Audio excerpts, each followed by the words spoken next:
Nós estamos na série de mensagens Vencendo os Inimigos. Semana passada nós falamos sobre o primeiro inimigo do cristão, o mundo. E hoje nós vamos falar sobre o segundo inimigo do cristão, a carne.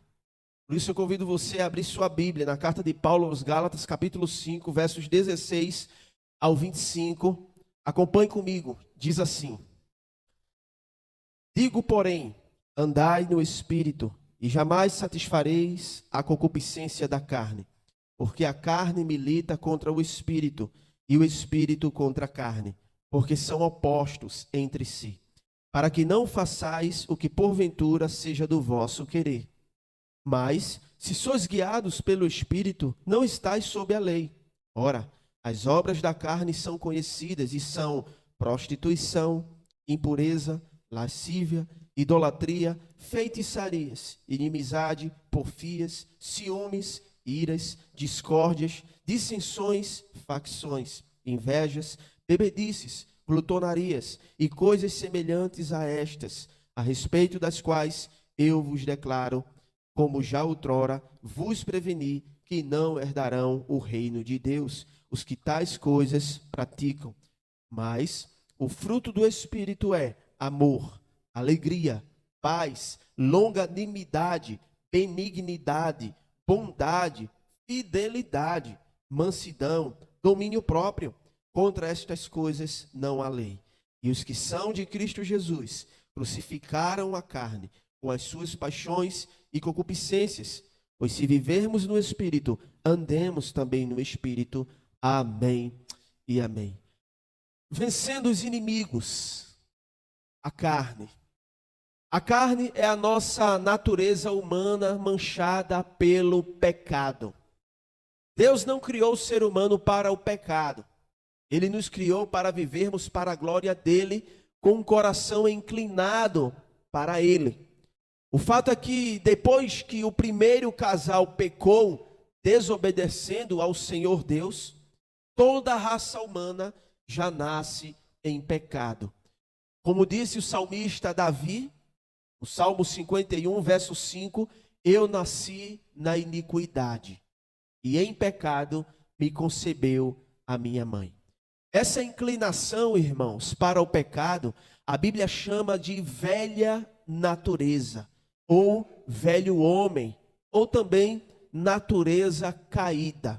É o que Paulo vai falar na sua segunda carta aos Coríntios, capítulo 5, verso 17, que diz: E assim, se alguém está em Cristo, é nova criatura. As coisas antigas ou as coisas velhas já passaram, e eis que se fizeram novas todas as coisas. Observe que a Bíblia, ela fala de uma nova natureza em contraste com uma velha natureza. Todos nós nascemos com o pecado enraizado no nosso coração. Não há como se distanciar disso. Não há como sair dessa realidade, a não ser com Cristo. Uma criança, por exemplo, veja, os pais não ensinam aos seus filhos a desobedecerem. Os pais não ensinam os seus filhos a mentirem. Mas porque a criança já desde cedo, 1 ano e meio, 2 anos de idade, ela já mostra os traços dos seus desejos pecaminosos.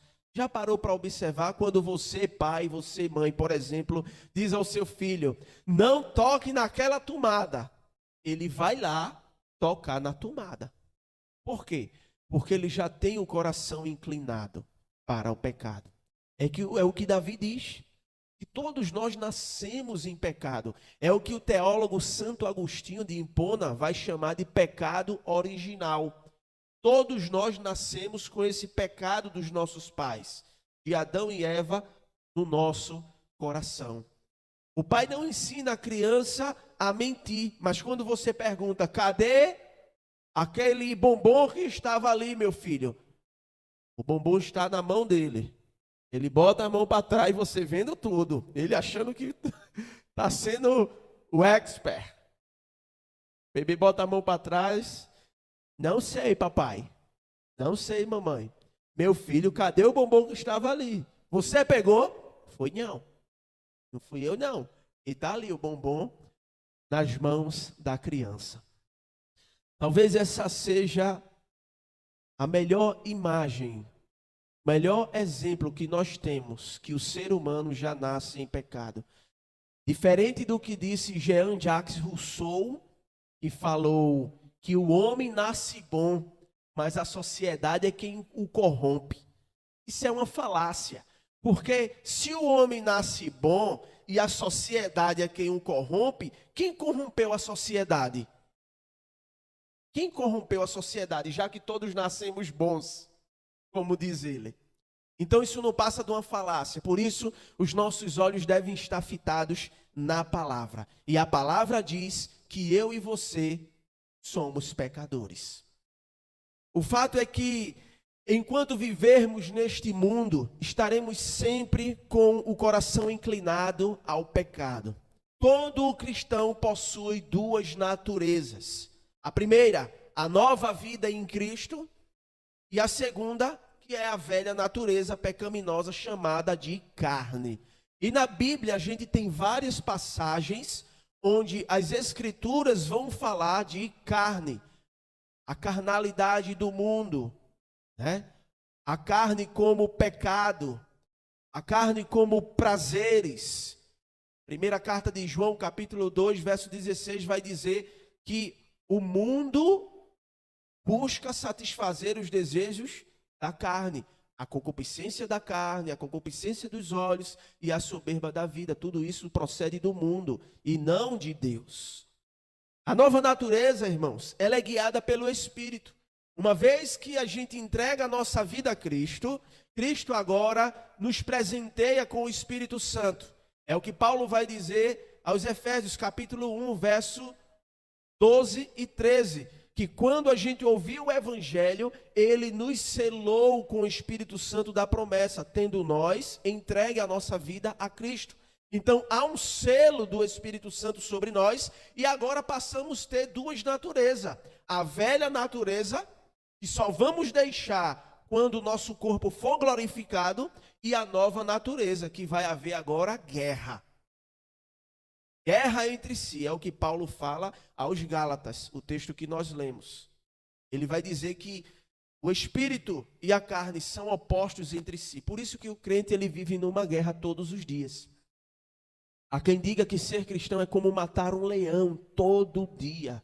É uma luta, é uma guerra. Então todo cristão possui essas duas naturezas, a nova vida em Cristo e a velha natureza pecaminosa chamada de carne. A nova natureza ela é guiada pelo Espírito, mas a velha é caracterizada pelos seus desejos pecaminosos. Ainda que você faça o bem, suas atitudes estarão sempre manchadas pelo pecado.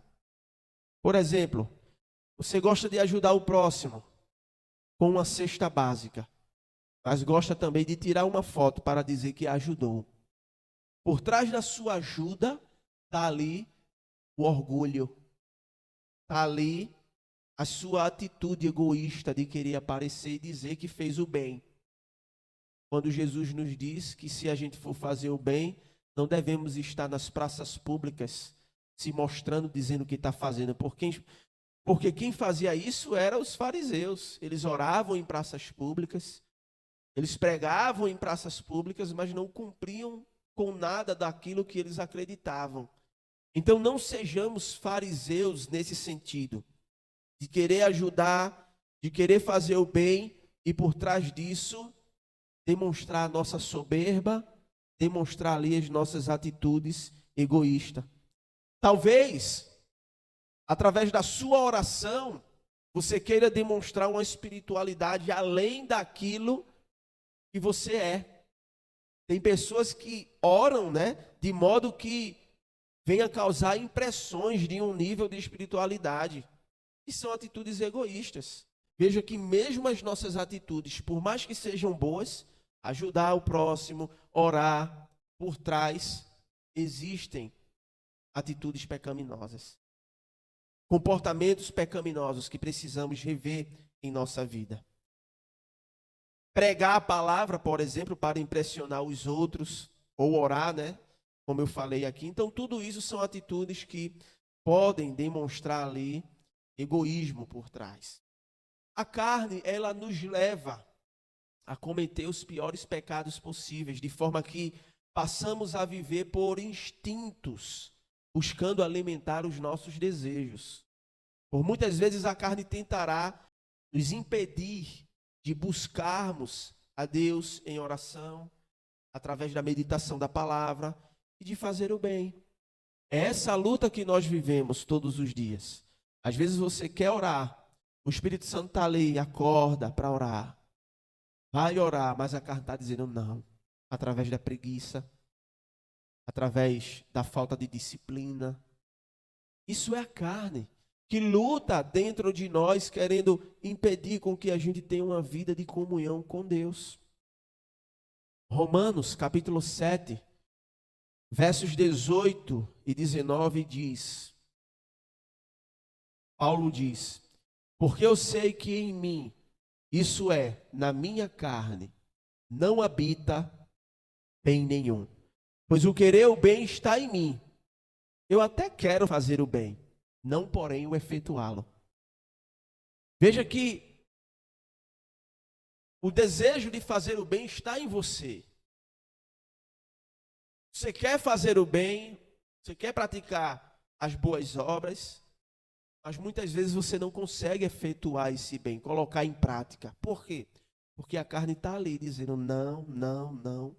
E ele conclui dizendo, porque não faço o bem que prefiro, mas o mal que não quero, esse faço. Essa é a luta do cristão. É uma luta contra o mundo, uma luta externa lá fora, contra o sistema, e é uma luta dentro de si mesmo. Uma luta interna, que todos os dias você precisa matar um leão, e esse leão é você mesmo. É a sua carne gritando dentro de você, eu quero aparecer, me dá uma oportunidade. Eu quero sair daqui de dentro. Faz o que eu estou querendo, é como se a carne estivesse gritando dentro de você. Eu quero sair, eu quero colocar para fora tudo isso, mas cabe a você permitir ou não. Como podemos então vencer a carne? Dizendo não ao pecado. Não existe outras maneiras. Alguns vão inventar coisas mirabolantes, outros vão criar métodos, mas não existe método, não existe coisas mirabolantes que você possa fazer ou deixar de fazer para se vencer dessa luta. Não existe. A única atitude que você precisa tomar para vencer a carne é dizendo não ao pecado. Dizer não ao pecado, aos nossos desejos pecaminosos e obedecer a palavra de Deus. Paulo diz em Romanos capítulo 6, versos 11 a 13. Assim também, vós considerai-vos mortos para o pecado, mas vivos para Deus em Cristo Jesus. Não reine, portanto, o pecado em vosso corpo mortal, de maneira que obedeçais às suas paixões, nem ofereçais cada um os seus membros do seu corpo ao pecado, como instrumentos de iniquidade, mas, agora ele diz o que é que devemos fazer. Oferecei-vos a Deus, como ressurretos dentre os mortos, e os vossos membros a Deus, como instrumentos de justiça. Amém? Como vencer a carne dizendo não ao pecado? Colocando os seus membros, o seu corpo, ao serviço do reino de Deus. Quanto mais você ora, menos você sentirá o desejo de pecar. Quanto mais você medita na palavra, menos você terá vontade de pecar. É assim que acontece. Se nós temos duas naturezas, a velha e a nova, são dois copos. Você vai decidir qual copo vai encher mais. Se você encher o copo da carne, logo você vai estar dando oportunidade para o pecado. Mas se você encher o copo do Espírito, logo você vai estar cheio do Espírito. Se você encher o copo da nova natureza em Cristo, dando lugar ao Espírito Santo, aí você vai passar a praticar não as obras da carne, como outrora, mas o fruto do Espírito. Por isso, o texto de Gálatas que nós lemos no início desta mensagem, Paulo ele vai tratar das obras da carne e do fruto do Espírito. E observe aqui, viu, irmãos? Eu vejo muitas pessoas dizer frutos do Espírito. Não são frutos, é um fruto. É o fruto do Espírito que produz essas características que nós vamos ver aqui. Sabe uma tangerina ou aquela laranja cravo? É um fruto e tem vários pedaços dali daquela laranja. Então, é um fruto que está ali, a paz, a mansidão, o domínio próprio. O sentido é esse. O fruto do Espírito é um só, porque quem tem o Espírito Santo deve ter essas características consigo. Qual a ideia que o apóstolo quer passar para nós? Veja, a ideia é que quem tem o Espírito Santo deve produzir amor, alegria, paz, longanimidade, benignidade, bondade, fidelidade, mansidão e domínio próprio. Devemos buscar por tudo isso. Então, quem tem o Espírito Santo deve buscar todas essas características. Não existe crente que tenha fruto do amor e o fruto da alegria, não. Se tem o fruto do Espírito, engloba tudo isso aí. Então, Paulo aqui, ele fala de uma guerra espiritual entre as obras da carne e o fruto do Espírito. E ele começa o texto aqui enfatizando o verbo andar. Andai no Espírito. Ele começa já assim, andai. Veja que é um verbo que está em ação contínua. Ele não diz ande no Espírito. Ele não diz andando no Espírito, mas ele diz andai. Para que você possa buscar andar de forma contínua. Todos os dias acorde buscando viver no Espírito. Andai. Vai para o colégio, andai no Espírito. Vai para a faculdade, andai no Espírito. No trabalho, andai no Espírito. Passeio, andai no Espírito. Andai no Espírito é viver uma vida em ação contínua, buscando o Senhor, produzindo esse fruto que traz essas características para nós. Andai no Espírito. E jamais satisfarei a concupiscência da carne. Ele usa a mesma raiz da palavra que João, né? Concupiscência da carne. E João também vai falar sobre isso.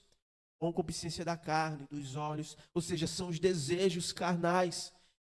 E agora no verso 17 ele fala dessa luta, porque a carne milita contra o Espírito e o Espírito contra a carne, porque eles são opostos entre si. Nós vivemos numa luta não apenas no mundo externo, mas a luta do cristão também é uma luta consigo mesmo. Porque depois que o pecado entrou no mundo, foi essa herança que os nossos primeiros pais deixaram para nós.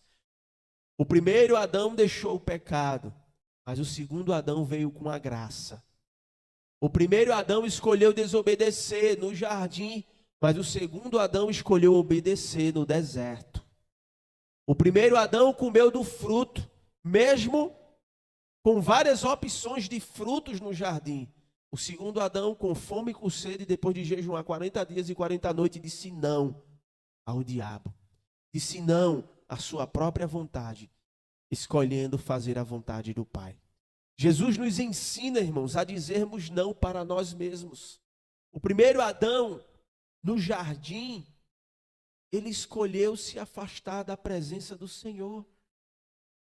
O segundo Adão, no jardim do Getsêmani, ele disse: que seja feita a tua vontade e não a minha. Jesus, ele é o nosso maior exemplo de dizer não a nós mesmos, de dizer não aos nossos próprios pecados, e a buscarmos o fruto do Espírito.